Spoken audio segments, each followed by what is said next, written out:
ABC 10 News at 11 starts now.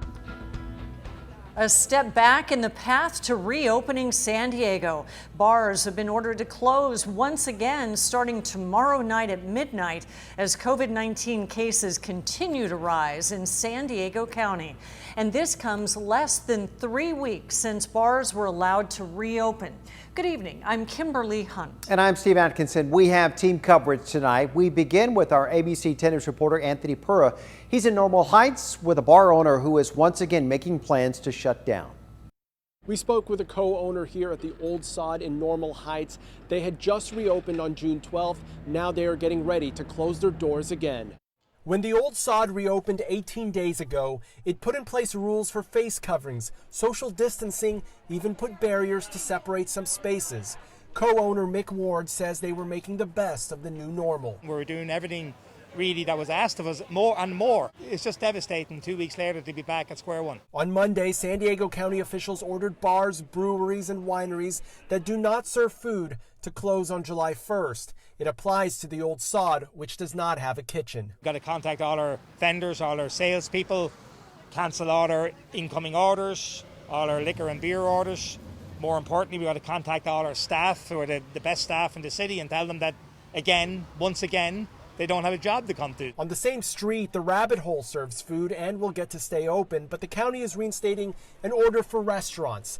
Alcohol can only be consumed with food orders, and customers can only eat and drink while seated at a table. As far as us, we're a restaurant with a great bar scene, but it's not really going to impact us at all, except for we're losing some seats at the bar. I think it's great for our staff that are a little apprehensive coming back to work because of COVID.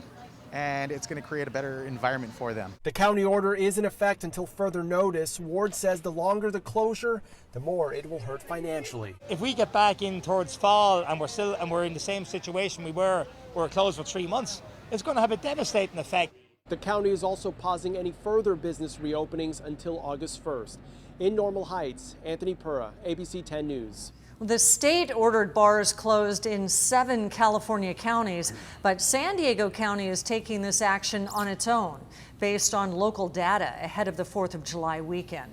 San Diego County's rollback is affecting not just the business owners, but also their employees who just got back to work a few weeks ago. Our ABC 10 News reporter Laura Acevedo spoke to employees from one bar that just officially opened this weekend. I did, and now they are expecting to close their doors, and for some that means changing their unemployment benefits once again. These pictures were taken just days ago at the grand opening of Serpentine Cider's second location in University Heights.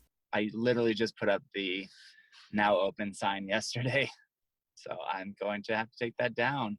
The cidery delayed their opening back in March and now will likely have to close because they don't have a food license. This is video of their first location in Miramar. My worry right now, my concern is my employees and trying to keep the business afloat. Zachary Sanders is one of those employees. It's more just the day-to-day of not knowing what my schedule is going to be like next week and how much am I going to have to petition to unemployment. Sanders has been having to modify his unemployment as things reopen and now close again.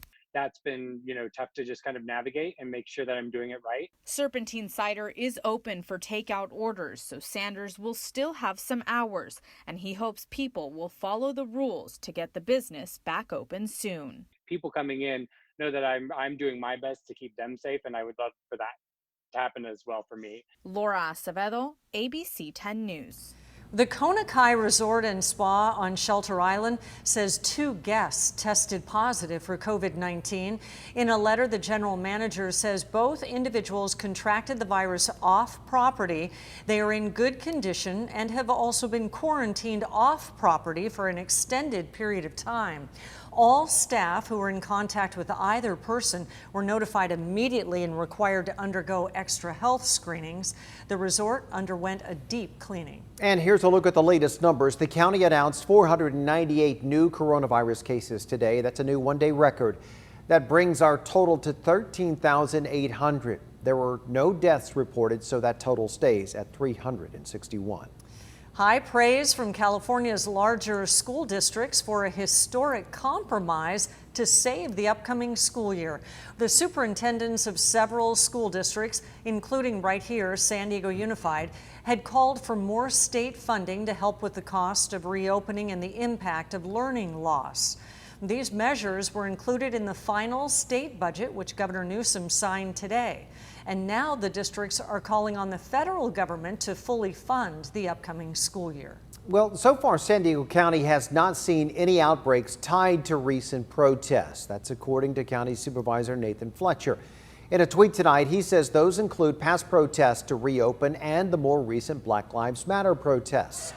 The outbreaks have been tied to bars, restaurants, house parties, offices, social clubs, and other related activities. Fletcher added, if the county does find a connection between the protests and an outbreak, it will be reported publicly.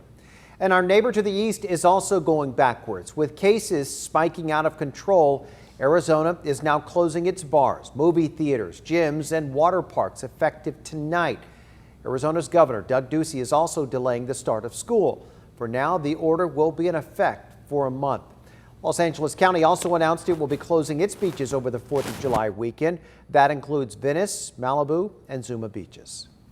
More than 125,000 people in the United States have died from COVID-19. As local officials around the country try to get a handle on the virus, several hospitals are reaching capacity in the ICU. Doctors are pleading for people to take the pandemic seriously.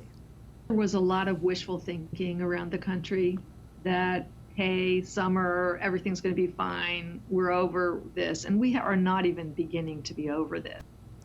The governor of Texas has ordered bars to close, saying he allowed them to reopen too quickly.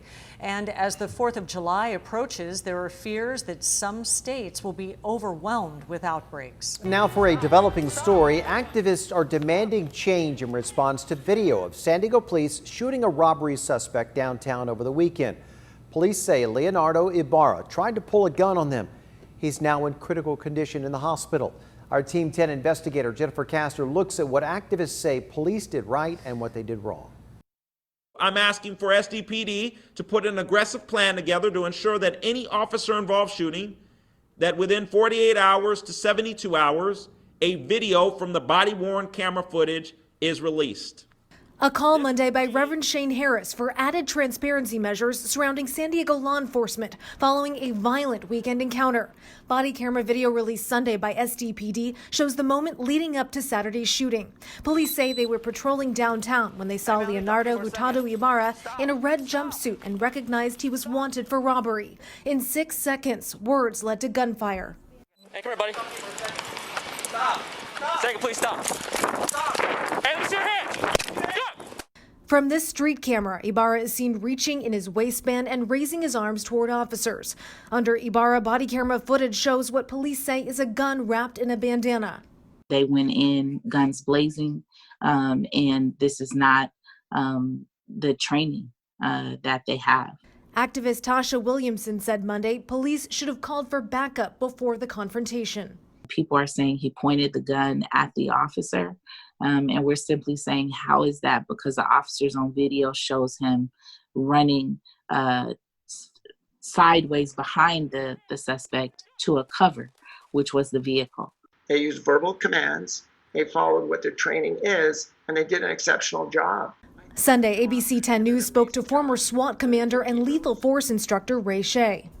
And it's unfortunate the gentleman was shot, but you'll see that the police officer, after shooting the suspect and getting him handcuffed, immediately calls for an ambulance, and here these two young officers are doing CPR to try and save the life of the man that just tried to kill them. Williamson and other activists now urging police to release videos of future shootings as quickly as they did this time, and to release videos before still images. We want a whole perspective of a situation, not a half perspective. Jennifer Kastner, ABC 10 News. We also asked San Diego police about the calls for reforms. We are waiting to hear back. Police say the weekend shooting is still under investigation. The officers who were involved are on paid administrative leave, which is standard protocol. Now this afternoon, ABC 10 News also spoke with a woman who said that she is the love of Leonardo Ibarra's life.